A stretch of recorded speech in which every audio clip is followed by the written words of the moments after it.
Hello everyone and welcome to UGC NET mentor guys. आज 3 जनवरी को commerce exam हुआ है आपका, और आज की इस वीडियो में हम कॉमर्स सब्जेक्ट के लिए एनालिसिस करने वाले हैं। एक क्विक एनालिसिस रहेगा इस सब्जेक्ट के लिए, और हम यहाँ पे प्रेडिक्ट करेंगे कि कट ऑफ कितनी जा सकती है, ओवरऑल लेवल कैसा रहा है। कुछ क्वेश्चंस के हम आंसर भी देखने वाले हैं कि कुछ क्वेश्चन जो पूछे गए थे उनके आंसर क्या थे, जो स्टूडेंट्स को याद रहे उन्होंने कन्वे कर दिए हैं, तो उन क्वेश्चन के हम आंसर भी देखेंगे। अगर आपका आज एग्जाम था तो आप भी कमेंट सेक्शन में बता सकते हैं कि टफनेस लेवल कैसा था, कैसा रहा आपका ओवरऑल पेपर। आप अपना जो फीडबैक है कमेंट सेक्शन में जरूर दीजिए। तो चलिए डिस्कस करते हैं। कट ऑफ की बात हम बाद में करेंगे वीडियो के एंड में, तो वीडियो में बने रहिए। हम पहले बात कर लेते हैं कि पेपर किस तरीके से क्वेश्चन पूछे गए थे और ओवरऑल लेवल कैसा था। तो गाइस देखिए, जो रीडिंग कॉम्प्रिहेंशन था जो पेपर 2 में पूछा गया कॉमर्स में, इसमें थियोरेटिकल पूछे गए, और जबकि लास्ट टू लास्ट सेशन में देखा गया था कि एक न्यूमेरिकल क्वेश्चन पूछ लिया गया था। जो लास्ट में दो आरसी बनते हैं ना, एक में न्यूमेरिकल पूछा गया था लास्ट टू लास्ट ईयर वाले सेशन में। लेकिन इस बार अच्छी बात ये रही कि दोनों ही थियोरेटिकल पूछे गए थे, तो ज्यादा न्यूमेरिकली बच्चों को ज्यादा दिमाग नहीं लगाना पड़ा। लेकिन एक जो था लीगल एस्पेक्ट से रिलेटेड था वो, तो उसमें थोड़ा सा दिमाग लगाना पड़ा। और जो दूसरा था मार्केटिंग से रिलेटेड था, वो तो इजीली बन गया था। कुछ क्वेश्चन जो थे वो पूछे गए थे, मतलब न्यूमेरिकल का जो पोर्शन है, नंबर ऑफ आस्किंग जो है वो थोड़ा सा कम हो गया है। फाइनेंस अकाउंट्स स्टैटिस्टिक्स वगैरह पे जो क्वेश्चन बनते थे पहले, काफी ज्यादा क्वेश्चन बन जाया करते थे न्यूमेरिकल, लेकिन इस टाइम पर बने हैं, लेकिन पहले के कंपैरिजन में कम क्वेश्चन देखने को मिले हैं। एक फीडबैक और निकल के आ रहा है स्टूडेंट्स का। इन्होंने बताया कि जो क्वेश्चंस थे ज्यादातर सीक्वेंस बेस्ड क्वेश्चन थे, मतलब सीक्वेंस में लगाना था आपको 1 2 3 4। ये थोड़ा टाइम टेकिंग प्रोसेस होता है। ऐसे में इस चीज से बचने के लिए बस यही तरीका है कि आप क्वेश्चंस की प्रैक्टिस करें। जितना ज्यादा आप पीवाईक्यूज की प्रैक्टिस करेंगे तो आपका जो हाथ है बैठ जाता है इस तरह की क्वेश्चंस के ऊपर। ओवरऑल जो पेपर था इजी टू मॉडरेट ही रहा है, जितना हमारे पेड बैच के स्टूडेंट्स रहे हैं जिनसे मैंने फीडबैक लिया है, तो उन्होंने यही बताया कि सर इजी टू मॉडरेट था। ऐसा नहीं कि पेपर बहुत ज्यादा टफ बन गया हो। हाँ, ऑब्वियसली कुछ क्वेश्चन जरूर होते हैं जो टफ होते हैं, तो दो चार क्वेश्चन जानबूझ के टफ क्वेश्चन डाले जाते हैं, तो वो सभी के लिए टफ होते हैं, सिर्फ एक स्टूडेंट के लिए नहीं, सबके लिए टफ होते हैं। लेकिन जब ओवरऑल की बात करें तो पेपर जो था वो इजी टू मॉडरेट लेवल ही रहा है। ज्यादातर जो स्टूडेंट्स का कहना है मॉडरेट लेवल की तरफ, ज्यादा स्टूडेंट्स का ये मानना है कि मॉडरेट लेवल रहा है पेपर का। गाइज हमने अपने चैनल पे, आप आएंगे पोस्ट वाले सेक्शन में, चैनल पे आना, यहाँ पे आना पोस्ट वाले सेक्शन में। यहाँ पे हमने एक पोल क्रिएट किया है आप सभी के लिए, तो आप इसमें अपना जो फीडबैक है वो दे सकते हैं। यहाँ पे हमने स्टूडेंट से पूछा है कि पेपर कैसा रहा यूजीसी नेट कॉमर्स का। तो यहाँ पर अभी 184 वोट पड़े, बट अभी जस्ट मैंने क्रिएट ही किया है, तो आप लोग इसमें आकर के कमेंट कर सकते, मतलब अपना जो वोट है डाल सकते हैं। इजी टू मॉडरेट कहते हैं 20%, मॉडरेट कहते हैं 24%, moderate to tough 46% and tough कहते हैं 10%। तो वैसे तो ये कंप्लीटली एक एस्पिरेंट की प्रिपरेशन पे बेस्ड होता है कि उसको कैसा पेपर लगेगा। प्रिपरेशन बहुत अच्छी है तो इजी ही लगेगा, प्रिपरेशन अच्छी नहीं है तो मॉडरेट लगेगा। वैसे ज़्यादातर चीज़ें तो इस ऐसी ही रहती हैं, लेकिन फिर भी अगर आप बहुत अच्छे से पढ़ के जाते हो और क्वेश्चन पूछने का तरीका ही बहुत अलग है, तो फिर तो पेपर टफ ही लगता है। बट एनीवे आप लोग यहाँ पे आकर के अपना फीडबैक जरूर दीजिए, कमेंट इसमें अपना वोट डालिए, ताकि ज़्यादा से ज़्यादा हम कैंडिडेट का जो डेटा इकट्ठा कर सकें यहाँ पर वोट वाला, ताकि पता चले। तो क्या करना क्या है, चैनल पे विजिट करो, चैनल पे विजिट करके आप आना पोस्ट वाले सेक्शन में, यहाँ पे वीडियोस वगैरह होती है ना, आपको आना पोस्ट वाले सेक्शन में, यहीं पे आपको दिख जाएगा नीचे की तरफ पोल। तो इसमें आप लोग अपना वोट जरूर डालें। अब हम बात कर लेते हैं फीडबैक कैसा रहा स्टूडेंट्स का। देखो गाइस, ये हमारे मतलब पढ़ रहे थे हमसे काफी टाइम से, तो इन्होंने बताया कि पेपर अच्छा गया। 80 to 90% पढ़ाए हुए में से आया है, ऐसा स्टूडेंट को खुद का कहना है। देखो ये स्टूडेंट्स खुद बोल रहे हैं, इसमें तो मैं कुछ नहीं कह सकता। कॉमर्स सब्जेक्ट का स्टूडेंट्स है ये, और इन्होंने कहा है, स्नेहा इनका नाम है, उन्होंने बताया कि पेपर बहुत अच्छा रहा इनका। पेपर 1 कॉमर्स इनका बहुत अच्छा रहा। पेपर 1 में इनको कुछ क्वेश्चन थोड़े अजीब लगे। एक स्टूडेंट है अभिषेक, इनका कहना है कि पेपर 2 जो था प्रिपरेशन आपके वीडियो से नोट्स के थ्रू किया है, और इनके लिए इन्होंने मतलब इससे हेल्प मिली इनको। ऐसे ही एक स्टूडेंट है Shafa, paper was moderate to easy, ऐसा इनका कहना है। थैंक यू, जो आपने पढ़ाया था उसमें से काफ़ी जो है चीज़ें रही हैं, रिलेटेड चीज़ें पूछी गई हैं। ऐसे ढेर सारे फीडबैक हैं, तो मैं सारी फीडबैक दिखाने बैठ जाऊंगा तो बहुत टाइम लगेगा।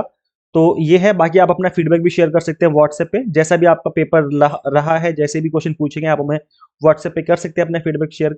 इसके अलावा अकाउंटिंग स्टैंडर्ड पे क्वेश्चन पूछा गया था, तो अकाउंटिंग देखो गाइस, एक ना सिंपल सा तरीका है। अगर आपको क्वेश्चन याद है कि एग्जैक्ट क्या अकाउंटिंग स्टैंडर्ड के नंबर थे, तो वो नंबर आप गूगल पे डालो, गूगल आपको बता देगा कि ये अकाउंटिंग स्टैंडर्ड नंबर का जो है वो इससे रिलेटेड है। तो उससे आप अपने आप को चेक कर सकते हो कि क्या मैंने वो क्वेश्चन सही किया था या गलत किया था। बाकी कुछ क्वेश्चन के मैं आंसर यहाँ पे करने वाला हूँ। कैपिटल स्ट्रक्चर करना था, एबीसी 3 पार्टनर्स हैं, 4:3 के रेशियो में, एक मर जाता तो दूसरा कैपिटल कैसे लेके आएगा। कैपिटल कैलकुलेट करना था, इससे रिलेटेड था। मैक्रो इकोनॉमिक्स के रिगार्डिंग ट्रू बताने थे। एशिया नाफ्टा एंड यूनाइटेड कब बना, इनकी स्टैब्लिशमेंट ईयर, तो एशियन बना 1967 में, नाफ्टा 1992 में, और 1994 में ये फोर्स में आया, यूनाइटेड बना 1964 में। तो इससे रिलेटेड क्वेश्चन बना है आपके लिए, मैंने आंसर डालने की कोशिश करी है यहाँ पर। स्टैंडर्ड एरर निकाला था, उसका फॉर्मूला ये है, standard deviation divide by under root number of sample.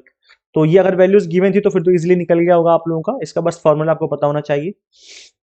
NABARD और एग्जिम बैंक के फंक्शंस के ऊपर क्वेश्चन पूछा हुआ था, स्टेटमेंट बेस्ड क्वेश्चन था शायद। तो नाबार्ड के फंक्शन जो है एग्रीकल्चर से रिलेटेड है, तो रिफाइनेंसिंग करना, रूरल इंफ्रास्ट्रक्चर को डेवलप करना, सॉरी गाइस आज मेरी थोड़ी तबियत सी खराब है, कोल्ड हो गया मुझे, इंस्टीट्यूशनल डेवलपमेंट का काम है नाबार्ड का, सुपरविजन करना, प्रमोशनल एंड डेवलपमेंट इनिशिएटिव लेना, ये नाबार्ड के फंक्शंस हो गए। और इसके अलावा हम बात करें एग्जिम बैंक के फंक्शंस की, तो एग्जिम बैंक के जो फंक्शन है फाइनेंसिंग एक्सपोर्ट एंड इंपोर्ट, इसके अलावा project financing, licence lines of credit LOC देना, advisory and technical assistance, overseas investment finance. तो ये कुछ बेसिक से फंक्शंस हैं एग्जिम बैंक के, इससे रिलेटेड क्वेश्चन पूछा गया था आज। मार्केटिंग को अरेंज करना था डिसेंडिंग ऑर्डर में, इस तरह के क्वेश्चन काफी ज्यादा बने असेंडिंग डिसेंडिंग में लगाने वाले। Number of seller, oligopoly, monopolistic, duopoly, monopoly पे क्वेश्चन बनाए। और कल मैंने एक रिवीजन क्लास रखी थी आप सभी के लिए, मुझे नहीं पता आप लोगों ने देखी नहीं देखी है, आप हमारे चैनल के जाएंगे इसमें वीडियोस वाले सेक्शन में तो आपको दिख जाएगा। यहाँ से जो मैंने कल ही ये मैंने परसों वीडियो कराई थी मैंने 20 मोस्ट इंपॉर्टेंट टॉपिक, 20 मैंने बताए थे, इसमें से 18 topic same to same question पूछे गए एग्जाम में। मतलब मैंने आपको बोला भी था कि ये वो टॉपिक है जहां से हर बार हमेशा क्वेश्चन पूछे जाते हैं। तो जिस भी स्टूडेंट ने इस क्लास को देखा होगा 18 टॉपिक बने हैं एग्जैक्ट सेम टू सेम। तो टॉपिक जो है काफी इंपॉर्टेंट मैंने करवाए थे और वही हुआ, उसी से रिलेटेड ही क्वेश्चन बने। उसमें मैंने कैपिटल स्ट्रक्चर भी करवाया था आप सभी को, NI act, sales act, Indian contract act, इससे इसके स्टैब्लिशमेंट ईयर पूछ लिए थे। Economics and contribution, income tax में वही है, सेक्शन वगैरह पूछे जाते हैं इनकम टैक्स में ज्यादातर। तो कंज्यूमर परचेजिंग डिसीजन को स्टेप्स में अरेंज करना था, computation of NPV, properties of IC curve. तो आईसी कर्व की जो प्रॉपर्टीज यहाँ पे लिखी हुई हैं, अगर आप देखिए इसमें से आपने क्या मार्क करके आए हो, वैसे तो मल्टीपल ही होता है कि बताओ ए बी सी है या फिर ए डी है, इस तरीके से रहता है। तो प्रॉपर्टीज मैंने आप सबके सामने डाल दी है। इसके अलावा टैक्स बेस्ड क्वेश्चन था कि हायर एग्जाम्पशन किसको मिलेगा, रिलीफ कैसे मिलते हैं, investment in government securities, chits fund and parametric non parametric test, paper 1 paper 2 दोनों के लिए ही इंपॉर्टेंट टॉपिक रहा है ये। तो आपके कॉमर्स में भी क्वेश्चन पूछा गया है इसके ऊपर। T test, ANOVA, Pearson, parametric या नॉन पैरामेट्रिक में ये वाले टेस्ट आ जाएंगे। तो ये चीजें मैं आपके साथ पहले भी डिस्कस कर चुका हूँ। बाकी आप देख सकते हो स्टैंडर्ड डेविएशन कैलकुलेशन से रिलेटेड था, आईटी एक्ट से रिलेटेड बने क्वेश्चन।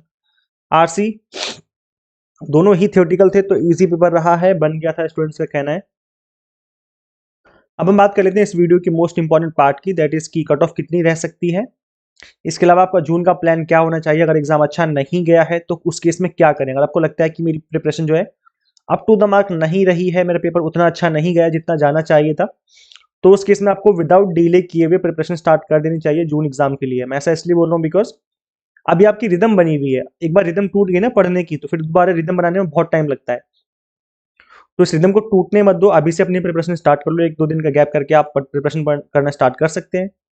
देखो गाइज, ये 3 चीजों पर फोकस करिए और हम भी इन्हीं 3 चीजों को ध्यान में रख करके आपको स्टडी करवाते हैं। पहला कॉन्सेप्ट क्लियरिटी, अगर आपकी कॉन्सेप्ट क्लियर है तो कैसा भी पेपर बने, चाहे स्टेटमेंट बेस्ड हो चाहे असर्शन रीजन हो, आप उसका आंसर कर लेंगे। फिर प्रॉपर रिवीजन होना बहुत जरूरी है, और थर्ड है पीवाईक्यूज के थ्रू प्रैक्टिस करना। अगर ये 3 काम आपने कर लिए ना तो गाइज बिलीव मी, आपका एग्जाम क्रैक होने से कोई नहीं रोक सकता। तो हम भी इस बात पर फोकस करके ही आपको स्टडी कराएंगे जून 2026 के लिए। हमने जून 2026 के लिए प्लान कर लिया है कि अब इन 3 चीजों पर फोकस करके आपको स्टडी कराई जाएगी। प्लस इस बार नया क्या रहेगा, हम जितने भी मॉक टेस्ट है उनको, उनके जो क्वेश्चंस उनको रिप्लेस कर देंगे पीवाईक्यूज के, पीवाईक्यूज के क्वेश्चन डाल देंगे मॉक टेस्ट में। तो जब आप मॉक टेस्ट लगाएंगे तो इसका मतलब है कि आप पीवाईक्यूज लगा रहे होंगे, तो एक तीर से 2 निशाने लग जाएंगे, मतलब पीवाईक्यूज की प्रैक्टिस भी हो जाएगी और आपकी मॉक टेस्ट के थ्रू आपका हाथ भी बैठ जाएगा ऑनलाइन कैसे एग्जाम दिया जाता है। तो अच्छा रहेगा आप सभी के लिए। रिसेंट ट्रेंड को ध्यान में रख करके हम आपको पढ़ाएंगे अपने कोर्सेज में अपकमिंग सेशन में। तो ये हमने प्लान किया है। अच्छा गाइस, अगर हम बात करें कट ऑफ की, चलो पहले हम कट ऑफ की बात कर लेते हैं, फिर बाद में डिस्कस करेंगे। देखो गाइस, पेपर जो है मेरे हिसाब से मॉडरेट लेवल का था, ना पेपर बहुत ईजी है और ना पेपर बहुत ज्यादा टफ पूछा गया है, मॉडरेट लेवल का था। तो ऐसे में चांसेस वही होते हैं कि जो लास्ट ईयर कट ऑफ गई थी उसी कट ऑफ के आसपास ही रहने के चांसेस हैं। तो जितनी कट ऑफ लास्ट ईयर गई थी आप चेक कर सकते हो, लास्ट ईयर की कट ऑफ की पीडीएफ अवेलेबल होगी एनटीए की वेबसाइट पे, उसको डाउनलोड कर लीजिए। मुझे लगता है कि 200 नंबर 200 नंबर के आसपास, 190 से 200 नंबर के आसपास अगर आपने स्कोर किया है तो चांसेस है कि आपका नेट हो जाएगा, और इतना सही करके आए हो। और अगर 220 या उससे प्लस नंबर आप ठीक करके आए हो, जब मैं जनरल कैटेगरी की बात कर रहा हूँ, तो चांसेस है कि जेआरएफ हो जाएगा। बाकी देखो ये मैं जस्ट अभी तक की प्रिडिक्शन, मैं अभी तक का जो एनालिसिस रहा है उसके बेसिस पे बात कर रहा हूँ। मैं और एनालिसिस करूंगा अभी, मैं और एक्यूरेटली बता पाऊंगा, क्योंकि जैसे कि मैंने बताया कि मैंने एक पोल क्रिएट किया हुआ है पोस्ट वाले सेक्शन में, तो उस पर भी एक पोल क्रिएट, जो उस पर भी वोट पड़ेंगे, वहां पे और देखे चीजें देखी जाएंगी। इसके अलावा एक चीज ये भी रहेगी कि मैं और भी काफी सारे स्टूडेंट से बात करूंगा, काफी लोगों का अभी तक फीडबैक नहीं आया है। आज एग्जाम था तो काफी बच्चे बिजी होते घर जाने में और रास्ते में होते, तो अभी और काफी लोगों से फीडबैक लूंगा, तब और एक्यूरेटली बता पाऊंगा। तो कट ऑफ की वीडियो मैं 1-2 दिन में दोबारा से बना दूंगा, और एक्यूरेटली और रिसर्च करके, ताकि हमें एग्जैक्ट चीजें पता चल पाए, एक प्रिडिक्शन पता चल पाए। तो ये कट ऑफ रह सकती है। अगर इससे कम स्कोर कर पा रहे हो, आपका एग्जाम अच्छा नहीं गया है, तो आप कंसिडर कर सकते हो जून 2026 के लिए एग्जाम टारगेटेड कोर्सेज। और अभी न्यू ईयर ऑफर चल रहा है फ्लैट 20%, तो आप इसको अवेल कर सकते हैं। ये जो न्यू ईयर ऑफर है 20% वाला, ये सिर्फ साल में एक बार आता है। इसके बाद कोई फेस्टिवल रहेगा, कोई ओकेजन रहेगी, तो 10% डिस्काउंट ही रहता है हमारे ऐप पे। लेकिन अभी 20% डिस्काउंट चल रहा है, ये ईयर में सिर्फ और सिर्फ एक बार डिस्काउंट मिलता है, उसके बाद ये डिस्काउंट ऑफर दोबारा नहीं रहता है। तो अगर आपका एग्जाम अच्छा नहीं गया तो आप अभी इनरोल कर सकते हैं और जो अपनी प्रिपरेशन स्टार्ट कर सकते हैं।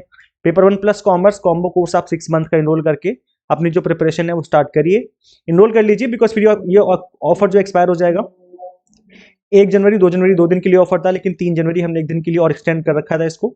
तो 3 जनवरी रात 12 बजे तक के लिए अवेलेबल ये ऑफर, उसके बाद ये ऑफर एक्सपायर हो जाएगा। तो मैं बता दूं क्या कुछ मिलेगा आपको यहाँ पर। एक तो आपको कंप्लीट वीडियो लेक्चर्स मिलते हैं बायलिंगुअल फॉर्मेट में, तो लैंग्वेज की कोई दिक्कत नहीं है। इसके अलावा 100 मॉक टेस्ट मिलते हैं प्रैक्टिस करने के लिए, जैसे कि मैंने बताया कि इस बार मॉक टेस्ट में हम पीवाईक्यूज के क्वेश्चन डाल देंगे। इसके अलावा पीडीएफ नोट्स मिल जाएंगे जिनको आप डाउनलोड करके प्रिंट आउट निकाल सकते हो। एक बात मैं और मेंशन कर दूं यहाँ पर, स्टूडेंट्स का ये कहना है कि सर अगर कोई सिलेबस में बदलाव हुआ तो उस केस में हम क्या करेंगे। तो गाइस देखो, कंप्लीट जो हमारा कोर्स रहेगा वो अकॉर्डिंग टू सिलेबस रहेगा। अगर नया सिलेबस आएगा तो उसके अकॉर्डिंग आपका कोर्स हो जाएगा। तो डरने घबराने की जरूरत नहीं है, आप पढ़ना स्टार्ट करो। 90% चीजें सेम रहेंगी यार। मैं पिछले 8 साल से पढ़ा रहा हूँ यूजीसी नेट को, 2019 में भी सिलेबस चेंज हुआ था, और गाइस बिलीव मी 90% चीजें सेम थी, सिर्फ 10% चीजें बदली गई थी, नए टॉपिक ऐड किए गए थे। तो ऐसा ही होता है, अगर आप कॉमर्स में नेट एग्जाम दे रहे हो तो ऐसा तो है नहीं कि आपसे होम साइंस के क्वेश्चन पूछने लग जाएंगे, या आपसे एकदम पॉलिटिकल साइंस के क्वेश्चन पूछने लग जाएंगे, ऐसा तो है नहीं। भाई क्वेश्चन तो कॉमर्स ही पूछे जाएंगे ना। तो कॉमर्स के कितना ही सिलेबस चेंज कर लोगे आप, चीजें तो वही है जो आपको आपने पढ़ी ग्रेजुएशन पोस्ट ग्रेजुएशन में। तो सिलेबस चेंज नहीं होता, सिलेबस अपडेट होता है, उसमें 10-20% चीजें जो है अपडेट होंगी, बाकी 80-90% सिलेबस आपका सेम रहेगा। तो इसलिए पढ़ना स्टार्ट कर दो, डिले मत करो। और इसके अलावा जो भी रिसेंट ट्रेंड रहा है हम उसको ध्यान में रख करके चीजें और ऐड करेंगे कोर्स में। तो कुछ न्यू चीजें ऐड होंगी कोर्स में, जैसे कि मैंने बताया कि मॉक टेस्ट बिल्कुल नया अपडेट हो जाएगा, कोर्स में नई चीजें ऐड होंगे, नए टॉपिक्स ऐड कर दिए जाएंगे जो भी पूछे गए अभी एग्जाम में। तो इसके अकॉर्डिंग जो है आप प्रिपेयर करना स्टार्ट कर सकते हो। गाइस देखो, मैं झूठे वादे नहीं करता कि मैं 10,000 रुपये वापस कर दूंगा, 20,000 रुपये वापस कर दूंगा, अगर ये हो गया वो हो गया, कोई वापस नहीं करता। सब झूठ फैलाया जा रहा है चारों तरफ। बस एक ही वादा कर सकता हूँ, मेहनत करिए, हम मेहनत करेंगे आपके ऊपर, हार्डवर्क करेंगे, आप हार्डवर्क करेंगे अपने खुद के ऊपर। जब हार्डवर्क से हार्डवर्क मिलेगा तो ही जेआरएफ निकलेगा। तो अगर आपका ये है कि मतलब मुझे जून एग्जाम देना है मेहनत करके, और मतलब सीरियस होकर पढ़ना है, तो हमारे सारे कोर्सेज टू द पॉइंट और एग्जाम टारगेटेड होते हैं। जैसे कि आपने देखी होंगी मेरी वीडियोस, मैं हमेशा टू द पॉइंट पढ़ाता हूँ, इधर उधर की बकवास नहीं करता। मैं जितना भी पढ़ाऊंगा 30 से 40 मिनट वो एकदम इफेक्टिव पढ़ाऊंगा। तो इस बात को ध्यान में रख करके आप 6 मंथ वाला कोर्स इनरोल करके जो अपनी प्रिपरेशन स्टार्ट कर सकते हैं। मैं इसलिए अभी बोल रहा हूँ कि अभी ऑफर भी चल रहा है और एक रिदम बना हुआ है आपका, वो टूटना नहीं चाहिए, अभी कंटिन्यू कर लोगे तो बेस्ट रहेगा। अच्छा, करना क्या होगा आपको, सिंपली गूगल प्ले स्टोर से एग्जाम मेंटर ऐप इंस्टॉल कर लेनी है। अगर आप iOS यूजर है तो उसका लिंक हमने आपको अलग से इसी वीडियो के डिस्क्रिप्शन बॉक्स में कमेंट बॉक्स में दे दिया है। कंप्लीट कंटेंट हमारा इसी ऐप में अवेलेबल हो जाएगा। तो जैसे आप इनरोल करेंगे आपके लिए जो कंप्लीट कंटेंट है वो अनलॉक हो जाएगा। So share this video with all NET aspirants and subscribe for assistant professor job related updates and UGC NET related updates. Guys, इस वीडियो लेक्चर में इतना ही, हम मिलते हैं फिर नेक्स्ट वीडियो में। Till then keep watching UGC NET Mentor. Thank you.